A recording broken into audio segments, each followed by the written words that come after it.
दादा दादा कहाँ जाइत है? हमें बाजार जे छिए। अरे दादा कहाँ जाइत है? हमें बाजार जे छिए। अरे दादा कहाँ जाइत है? कहे छोड़ा हमें बाजार जे छिए। हमें जहाँ जाते आजकल का लौंडा खाली पूछे कहाँ जाते कहाँ जाते। अस्सलाम वालेकुम। वालेकुम अस्सलाम।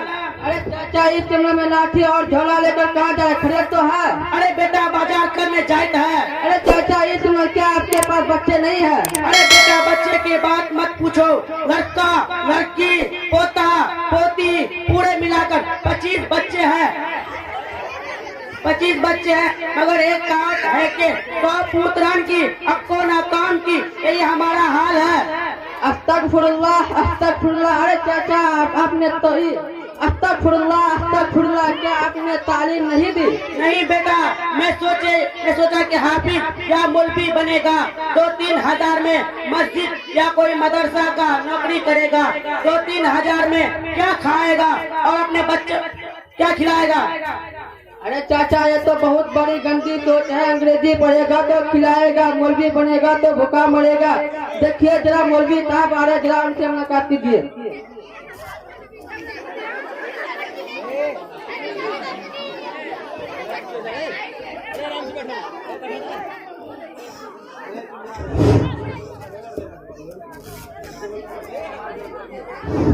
अस्सलाम वालेकुम। वालेकुम अस्सलाम व रहमतुल्लाहि व बरकातुहू।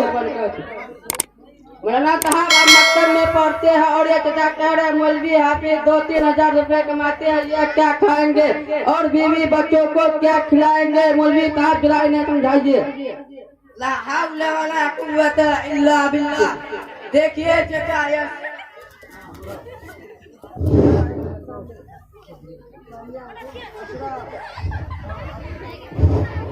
देखिए यह सब आपकी नहीं बल्कि अक्सर लोग की यही सोच है कि मौलवी हाफिज खान बनाते हैं। यह बहुत गंदी सोच है, जबकि खिलाने पिलाने वाली जात तो अल्लाह है। रोजी देता है, खिलाता पिलाता है। अगर रोजी की ताल्लुक डिग्री से होता तो अनपढ़ लोग भूखे मर जाते, लेकिन ऐसा नहीं। कहीं आपने देखा होगा जिसको सिग्नेचर नहीं आता उनका बड़े सुबह में शुमार किया जाता है।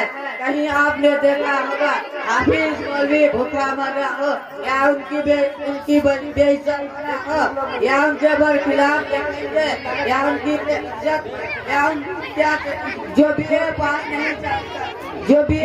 नहीं उसकी जात नहीं चल रहा। क्या चाचा ऐसा है कि नहीं?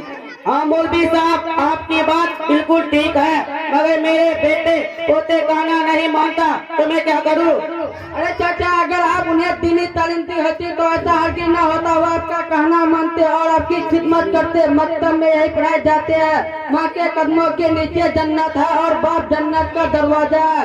आई बात समझ में? हाँ कुछ आया। अरे चाचा क्या आपको दीन के बारे में कुछ मालूम है? हाँ क्यों नहीं, तुम अकेले मुसलमान हो।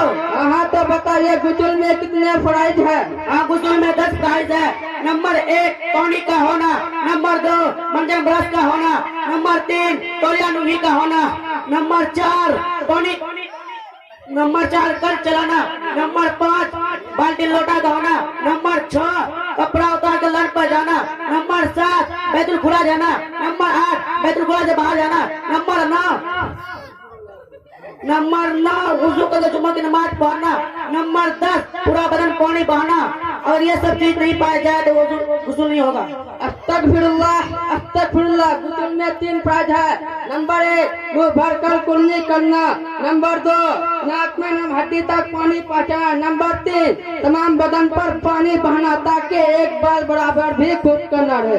अरे बेटा मैं सोच रहा था 10 या 20 होगा तो ये सब तुम कहाँ जाने, इतना अच्छा तालीम कहाँ सीखे। अरे बेटा तुमने इतना अच्छा तालीम कहाँ हासिल किया। अरे चाचा मैं यही मकतबे सगीर मालगांव में हासिल करता हूँ। दिन के साथ साथ दिनवी तालीम भी हासिल करता हूँ। ठीक है मैं अपने बच्चों के मकतब में पढ़ाऊंगी। अस्सलाम